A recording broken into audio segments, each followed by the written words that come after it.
Hello दोस्तों, welcome to fiction verse, जहां कहानियां सिर्फ सुनी नहीं जाती बल्कि महसूस की जाती है। आज हम आपके लिए लेकर आए हैं जॉर्ज आर मार्टिन की बेहतरीन masterpiece a song of ice and fire की पहली किताब गेम ऑफ थ्रोन्स का चैप्टर 46 डेनेरिस टारगेरियन की नजरों से।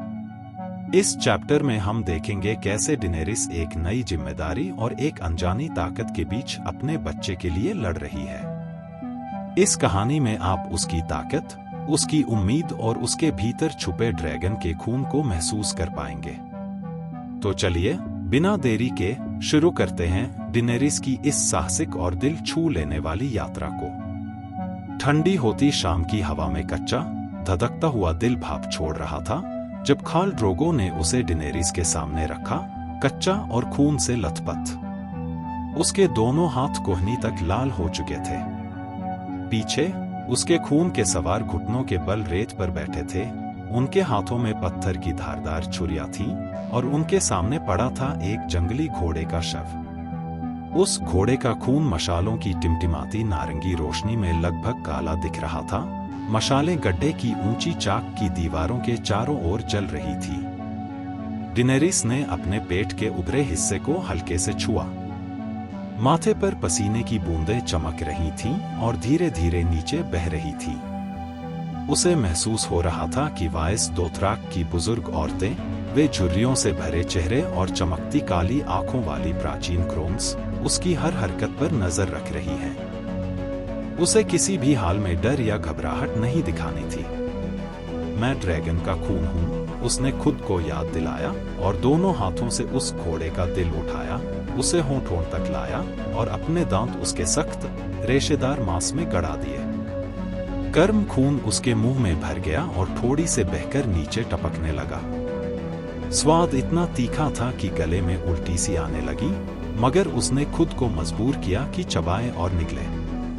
दोथरा की मान्यता थी कि घोड़े का दिल खाने से उसका बेटा ताकतवर, तेज और निडर बनेगा, लेकिन तभी जब मां उसे पूरा खा ले।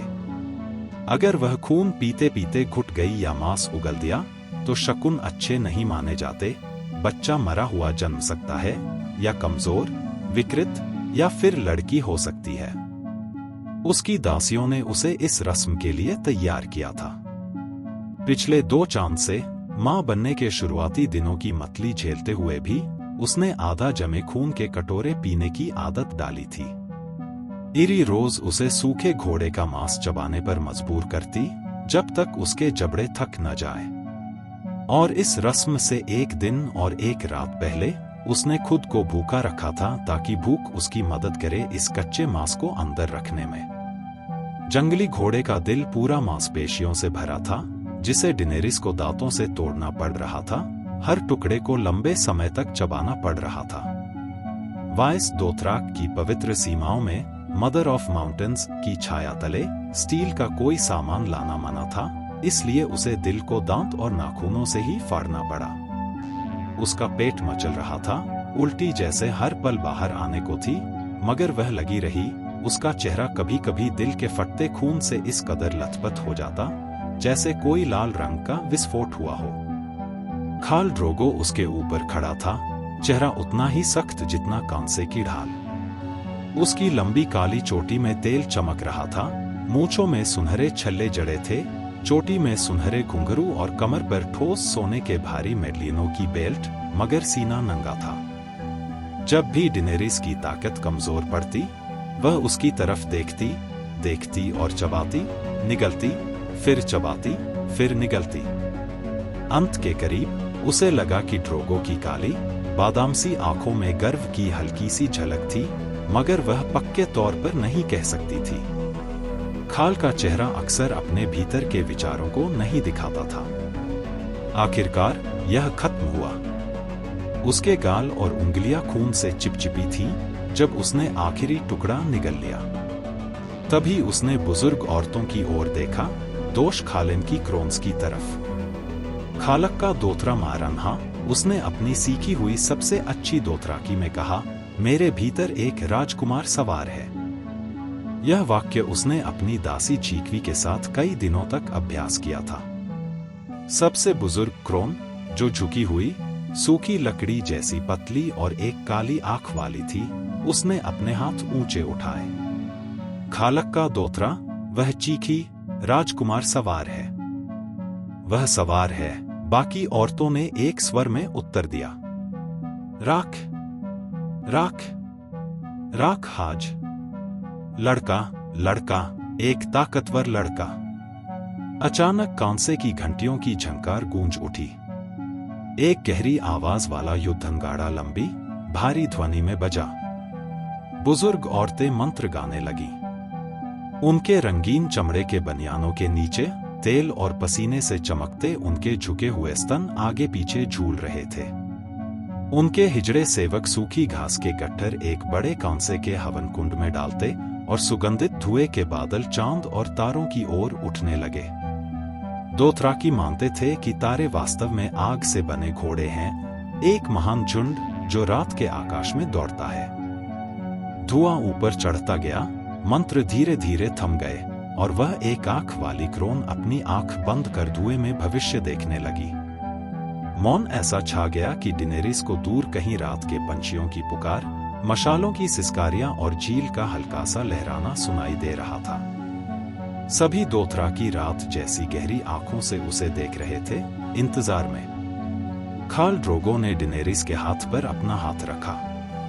उसकी उंगलियों में तनाव था। इतने महान खाल को भी डर महसूस हो सकता था जब दोष खालिन भविष्य के धुएं में झांकती। पीछे उसकी दासियां हल्के से घबराहट में फड़फड़ा रही थी। आखिरकार क्रोन ने अपनी आंख खोली और हाथ ऊपर उठाए। मैंने उसका चेहरा देखा है और उसके खुरों की गड़गड़ाहट सुनी है, उसने पतली कांपती आवाज में घोषणा की। उसके खुरों की गड़गड़ाहट, बाकी ने दोहराया। वह हवा की तरह तेज दौड़ेगा और उसके पीछे उसका खालासार धरती को ढक देगा। अनगिनत लोग जिनके हाथों में चमकती अरख तलवारें होंगी। तूफान जितना भयंकर होगा यह राजकुमार। उसके दुश्मन उसके सामने कांपेंगे, उनकी औरतें खून के आंसू बहाएंगी और अपने शरीर को फाड़ेंगी। उसके बालों में बंधी घंटियां उसके आने का गीत गाएंगी और पत्थर के घरों में रहने वाले दूध के लोग उसके नाम से डरेंगे। वह बुजुर्ग औरत कांप रही थी और लगभग डरते हुए डिनेरिस की तरफ देख रही थी। राजकुमार सवार है और वह होगा वह घोड़ा जो दुनिया पर सवार होगा। वह घोड़ा जो दुनिया पर सवार होगा। लोगों ने एक साथ चिल्लाया जब तक कि उनकी आवाज से पूरी रात गूंजने न लगी। एक आंख वाली क्रोन ने डिनेरिस से पूछा, उसका क्या नाम होगा? वह घोड़ा जो दुनिया पर सवार होगा। डिनेरिस खड़ी हुई और बोली, उसका नाम रहेगा रायगो। उसने वो शब्द बोले जो झीकवी ने उसे सिखाए थे। उसके हाथ अपने उभरे पेट पर कसकर टिके हुए थे, जैसे सुरक्षा दे रहे हों, और तभी भीड़ ने गरजकर उसका स्वागत किया। रायगो, रायगो, रायगो। यह नाम उसके कानों में गूंज रहा था जब खाल ड्रोगो उसे गड्ढे से बाहर ले आया। उसके खून के सवार पीछे हो लिए और एक जुलूस उनके साथ चल पड़ा। देवताओं के मार्ग पर वायस दोथराक की चौड़ी घास की सड़क, जो हॉर्स गेट से लेकर मदर ऑफ माउंटेन्स तक जाती थी। सबसे आगे दोष खालिन की क्रोन्स थी, उनके हिजड़े और गुलाम साथ थे। कुछ बूढ़ियां अपने ऊंचे तराशे हुए डंडों के सहारे कांपते कदमों से चल रही थीं, तो कुछ उतनी ही गर्वीली थी जितना कोई भी घुड़सवार सरदार की पत्नी। हर एक बुजुर्ग औरत कभी न कभी खलीसी रही थी। जब उनका खाल पति मर जाता और नया खाल अपनी नई खलीसी के साथ आगे बढ़ता, तो उन्हें यहाँ भेज दिया जाता था, पूरे दोथराकी राष्ट्र पर शासन करने के लिए। सबसे शक्तिशाली खाल भी उनकी बुद्धि और अधिकार के आगे झुकते थे। फिर भी यह सोचकर डिनेरिस के रोंगटे खड़े हो गए कि एक दिन उसे भी यहाँ भेजा जा सकता है, चाहे उसकी इच्छा हो या नहीं। उन बुद्धिमान औरतों के पीछे बाकी लोग थे, खाल ओगो और उसका बेटा खालक्का फोगो, खाल जोमो और उसकी पत्नियां, ड्रोगो के खालासार के प्रमुख लोग, डिनेरिस की दासियां, खाल के सेवक और गुलाम, और भी कई। घंटियां बज रही थीं, ढोल के शाही लय में धड़क रही थीं, और वे देवताओं के मार्ग पर आगे बढ़ रहे थे। सड़क के किनारों पर अंधेरे में मृत जातियों के देवता और चुराए गए वीरों की मूर्तियां खामोश खड़ी थी। जुलूस के साथ साथ गुलाम मशाले लेकर दौड़ रहे थे और उनकी टिमटिमाती लौ उन विशाल स्मारकों को जैसे जीवंत कर रही थी। नाम रायगो का क्या मतलब? खाल ड्रोगो ने पूछा, टूटी फूटी कॉमन टंग में। डेनेरिस जब तब उसे कुछ शब्द सिखाती थी। ड्रोगो तेज सीखता था जब मन लगाता, लेकिन उसका लहजा इतना गाढ़ा और असभ्य था कि न तो सर जोरा और न ही डेनेरिस उसे समझ पाते थे। मेरे भाई रेहगार एक भयंकर योद्धा थे, मेरे सूरज और सितारे, उसने कहा। वह मेरी पैदाइश से पहले ही मर गए थे। शेर जोरा कहते हैं, वह आखिरी ड्रैगन थे। खाल ड्रोगो ने उसकी ओर देखा। उसका चेहरा तांबे का मुखौटा जैसा था, मगर लंबी काली मूंछों के नीचे, जिन पर सुनहरे छल्लों का भार था, डेनेरिस को लगा जैसे एक हल्की सी मुस्कान छुपी हो। अच्छा नाम है, दान एरेस पत्नी, मेरे जीवन का चांद, उसने कहा। वे उस झील तक पहुंचे जिसे Dothraki, womb of the world, कहते थे। झील के चारों ओर सरकंडों की एक पट्टी थी, पानी बिल्कुल शांत और स्थिर। जीक्वी ने बताया था कि हजार हजार साल पहले पहला आदमी इसी झील से बाहर आया था, पहली घोड़ी की पीठ पर सवार होकर। डेनेरिस ने जुलूस को घास के किनारे इंतजार करते देखा, फिर उसने अपने मैले कपड़े उतारकर जमीन पर गिरा दिए। पूरी तरह नंगी, वह धीरे धीरे पानी में कदम रखी। इरी ने कहा था कि उस झील की कोई तलहटी नहीं, लेकिन डेनेरिस ने अपने पैरों के बीच मुलायम कीचड़ महसूस किया जब वह लंबे सरकंडों के बीच से गुजर रही थी। चांद उस स्थिर काले पानी पर तैर रहा था, जैसे उसके फेंफड़े उस पानी की लहरों में टूटते और फिर बनते। ठंडक उसके पीले शरीर पर सिहरन की तरह दौड़ी, जब ठंड उसके जांघों तक आई और उसके निचले होंठों को छुआ। घोड़े का खून उसके हाथों और मुंह के आसपास सूख चुका था। डेनेरिस ने अपनी उंगलियां मोड़ी और पवित्र पानी को सिर के ऊपर उठाकर खुद को और अपने गर्भ में पल रहे बच्चे को धोया, जबकि खाल और बाकी लोग उसे देख रहे थे। उसने सुना कि दोष खालिन की बुजुर्ग औरतें एक दूसरे से बुदबुदा रही थीं, सोचते हुए कि वे क्या कह रही होंगी। जब वह झील से निकली, कांपती हुई और भीगी हुई, तो उसकी दासी डोरे एक रंगीन सैंडसिल्क की चादर लेकर दौड़ी, लेकिन खाल ड्रोगो ने उसे दूर भगा दिया। वह उसकी फूली हुई छाती और पेट के घुमाव को संतोष से देख रहा था, और डेनेरिस ने उसकी घोड़े की खाल की पतलून के नीचे उसके पुरुषत्व का आकार महसूस किया, जो उसके भारी सोने के मेडलियनों से दबा हुआ था। वह उसके पास गई और उसकी जंजीर खोलने में मदद की। फिर उसका विशाल खाल उसे कूल्हों से पकड़कर हवा में उठा लिया, जैसे किसी बच्चे को उठाते हैं। उसके बालों में बंधी घंटियां धीरे धीरे बज रही थी। डेनेरिस ने अपने हाथ उसके कंधों पर लपेटे और अपना चेहरा उसकी गर्दन से लगा लिया, जब उसने अपने आप को उसके अंदर थोप दिया। 3 जल्दी जल्दी जोर के साथ और काम खत्म हो गया। वह घोड़ा जो दुनिया पर सवार होगा, ड्रोगो ने धीरे से फुसफुसाया। उसके हाथ अभी भी घोड़े के खून की खुशबू दे रहे थे। उसने अपनी खुशी के पल में उसके गले को जोर से काटा, और जब उसने उसे उठाया तो उसका बीज डेनेरिस के भीतर भर गया और उसकी जांघों के अंदर से धीरे धीरे टपकने लगा। तभी डोरेह को अनुमति मिली कि वह उसे सुगंधित सैंडसिल्क से ढके, और इरी ने उसके पैरों में नरम चप्पलें पहना दी। खाल ड्रोगो ने अपनी जंजीर फिर से बांधी और आदेश दिया, जिसके बाद झील के किनारे घोड़े लाए गए। कोहोलो को सौभाग्य मिला कि वह खालेसी को उसके चांदी के घोड़े पर चढ़ाने में मदद करे। ड्रोगो ने अपने घोड़े को उठाया और चांद और तारों के नीचे देवताओं के मार्ग पर चल पड़ा। डेनेरिस चांदी के ऊपर आराम से उसकी रफ्तार से मेल खा रही थी। खाल ड्रोगो के हॉल की सिल्क की छत आज रात खुली हुई थी, और चांद उनके साथ अंदर आया। 3 बड़े पत्थर के घेरे से 10 फुट ऊंची आग की लपटें उठ रही थी। हवा मांस के भूनने और खट्टे, किण्वित घोड़े के दूध की गंध से भरी हुई थी। हॉल भीड़ भाड़ वाला और शोरगुल से भरा था। जब वे अंदर पहुंचे, गद्दों पर वे लोग बैठे थे जिनकी हैसियत और नाम उन्हें रस्म में शामिल होने की अनुमति नहीं देते थे। जब डेनेरिस मेहराबदार प्रवेश द्वार से होकर बीच के रास्ते पर चढ़ रही थी तो हर नजर उसी पर टिकी थी। दोथराकी उसकी पेट और छाती पर चिल्ला रहे थे, गर्भ में पल रहे जीवन की जयकार कर रहे थे। वह उनकी पूरी बात नहीं समझ पा रही थी, लेकिन एक वाक्य स्पष्ट सुनाई दिया, वह घोड़ा जो दुनिया पर सवार होगा, उसने हजारों आवाजों में गूंजता हुआ सुना। ड्रम और सींग की आवाजें रात में गूंजने लगीं। आधे कपड़ों वाली महिलाएं छोटे मेजों पर घूमती और नाचती थीं, मांस के टुकड़ों और प्लम, खजूर और अनार के थालों के बीच।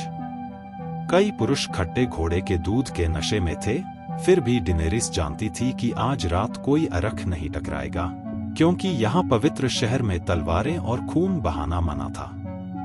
खाल ड्रोगो घोड़े से उतरा और ऊंचे बेंच पर बैठ गया। खाल जोमो और खाल ओगो, जो वायस दोथराक में अपने खालासार के साथ थे, ड्रोगो के दाएं और बाएं उच्च सम्मान के स्थान पाए। तीनों खाल के खून के सवार उनके नीचे बैठे और खाल जोमो की 4 पत्नियां उससे भी नीचे। डेनेरिस अपने चांदी के घोड़े से उतरकर लगाई हुई लगाम एक गुलाम को दी। उसकी नजर दीवारों के पास भीड़ भरे मेजों पर गई, जहां वे पुरुष बैठे थे जिनकी चोटी उनके पुरुषत्व से भी छोटी थी, लेकिन सभी के चेहरे काले और तांबे जैसे थे। उसने सर जॉरा मॉर्मोंट को हॉल के बीच वाले आग के घेरे के पास देखा। यह सम्मान की जगह थी, भले ही उच्च नहीं। दोथराक तलवारबाजी में उस योद्धा की दक्षता को मानते थे। डेनेरिस ने झीकवी को उसे अपनी मेज पर लाने को कहा। मॉर्मोंट तुरंत आए और उसके सामने एक घुटना टेक दिया। खलीसी, उन्होंने कहा, मैं आपकी आज्ञा का पालन करूंगा। उसने उसके बगल वाले भरे हुए घोड़े की खाल वाले गद्दे को थपथपाया। बैठो और मुझसे बात करो। आपने मुझे सम्मानित किया। योद्धा क्रॉस पैरों से गद्दे पर बैठ गया। एक गुलाम उसके सामने घुटने टेककर पकवान में पके हुए अंजीर का थाल लेकर आया। सर जॉरा ने एक लिया और आधा काटा। डेनेरिस ने सर जॉरा की ओर देखा। आज का दिन अजीब सा लग रहा है। सब लोग किसी घोड़े की बात कर रहे थे। आखिर मतलब क्या है? सर जॉरा हल्का झुककर बोले, खलीसी, यह प्राचीन भविष्यवाणी है। कहा जाता है कि एक दिन ऐसा खाल आएगा जो सारे दोथराक कबीले एक कर देगा और धरती के छोर तक जाएगा। दुनिया के सारे लोग उसकी प्रजा होंगे। डेनेरिस ने अपने पेट पर हाथ रखा, मुस्कुराई और बोली, मैंने उसका नाम रखा है रैगो। एक ऐसा नाम, जॉरा ने कहा, जो सुनकर दुश्मनों का खून भी जम जाए। दोनों के बीच एक पल के लिए चुप्पी छा गई। दूर आग की लपटें नाच रही थीं, ड्रम की धीमी थाप पूरे हॉल में गूंज रही थी। बाहर रात गहराती जा रही थी और अंदर एक नए युग की आहट थी। आपके हिसाब से क्या रैगो वाकई भविष्यवाणी वाला वही खाल बन पाता अगर किस्मत ने साथ दिया होता? कमेंट में लिखिए हाँ या ना और वजह भी बताइए। अगर आपको ये कहानी पसंद आई हो तो वीडियो को लाइक कीजिए, अपने दोस्तों के साथ शेयर कीजिए और ऐसे ही गेम ऑफ थ्रोन्स के हिंदी ऑडियो बुक एपिसोड्स के लिए सब्सक्राइब करना मत भूलिए। मिलते हैं अगले एपिसोड में। तब तक अपनी कल्पना को जिंदा रखिए।